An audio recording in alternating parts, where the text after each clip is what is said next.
Trojan Philly, what's up, man? USCJ here. Listen, we have a big game this weekend, and yes, we're facing Maryland in the state of Maryland, and this is going to be a big time matchup that USC absolutely we can't take it for granted. We, like, as I state with everybody, we can't take any game for granted. As we see now, the Big Ten is going to have some teams, and they're going to have some matchups, and everyone is going to have a different matchup that's unique to our team that we have to kind of concentrate on. Last week, we talked about the tight end, and I'm getting ready to get into some film real quick, and I want to show you some numbers. But last week, I talked about the tight end in my preview, and I said, look, we got to keep an eye on him. And so I'm going to do the same thing this week. There's a couple of things I want to point out. I'm not going to do a full preview, but I am going to talk about a couple of things and things that USC absolutely has to shut down in order to secure this victory. But when you look at this matchup, I think it's going to be a big-time matchup between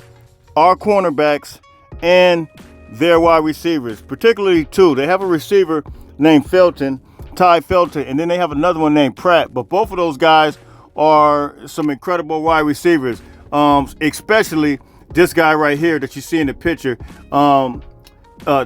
Felton. But he is an explosive receiver. He's their go-to guy. Both of those guys stretch the field pretty wide. And but I think Jalen Smith is going to absolutely have to get on him. Jacoby Covington, if he's in, I think he's going to have to be another one. But, of course, you guys know we have Humphreys as well as Carlos Nicholson and maybe even perhaps Prophet Brown. But USC is going to absolutely have to stop these guys in the pass game. And as you see here, you're going to see the quarterback absolutely. He's a gunslinger, man. He can get it down the field. But you're going to see Pratt here who's able to move and groove and do all types of different things as it relates to this football game. And so, look, you guys can hit me in the comment section.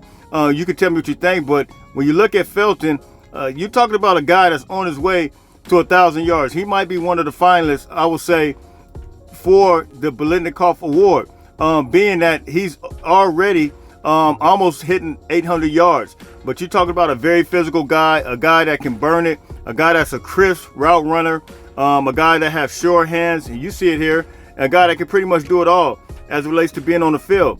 And so I think that USC has to make Felton their primary goal in stopping, because you don't want to get him loose. We had issues with the tight end last week, but now you got a guy like Felton. We got to make sure we have to lock, seal, and close him up because this guy can break away and he has speed. He's leading the Big Ten right now in rushing. So look, this has to be our primary goal. You guys can hit me in the comments. You guys can tell me what you think. I just believe that this is going to be a battle-tested when you talk about our cornerbacks. The run game is not so much, but you're talking about these guys will try to stretch the field on both sides of the ball, on both sides of the field, both receivers. And so all cornerbacks are going to have to be on deck. And the question is, can we add any pressure? Can we penetrate that offensive line to create any type of pressure? He will step up in the pocket and try to take it. However, they also have a guy that's a big-time threat as well when you're talking about from the offensive perspective. And every now and then, you'll see them do something like this. They'll do some RPO stuff, some wildcat stuff, and you'll see this quarterback here absolutely move and groove. Morris, he is a threat in the run. So when we see him come in, we know that he is going to do a few RPO, a few mitch plays, and some play action stuff and some wildcat stuff. That guy is an athlete. He almost looks like the Michigan quarterback. And so this is another guy that we have to watch. And whenever we see him come in, we know that he's going to get it and take off. And one more thing we want to add about this passing game for Maryland is that they do have over 300 yards passing per game that they, hey, this is every week. And I think we really got to watch that and really got to be careful with that, because they would air the ball out and absolutely try to move and groove from that aspect of it. And I just kind of wanted to show you, I know they played Northwestern last week, but I want to show you what they did against Indiana, because Indiana was a team that actually, you know, is 5-0 right now. You see, they got 501 offense, that 501 yards offense that they put on Maryland. However, Maryland did put 401 offense, and you see the time of possession in that game. So you know, it was actually a good team that they played against. And so they were very competitive. And we see that no turnovers, but they do create a lot of turnovers. And we'll talk about that real quick with the defense. And I think that's something that we really have to lock in and be focused on. And as I stated, this is them against Indiana. And so when they played Indiana, yes, there was some turnovers. And, one thing about it, you're talking about a defense that reminds me of a lot of an Alex Grinch defense from 2022. Now, what I mean by that is a defense that, gave up a lot of points, gave up a lot of yards, but however, they created a lot of turnovers. This team will create a lot of turnovers.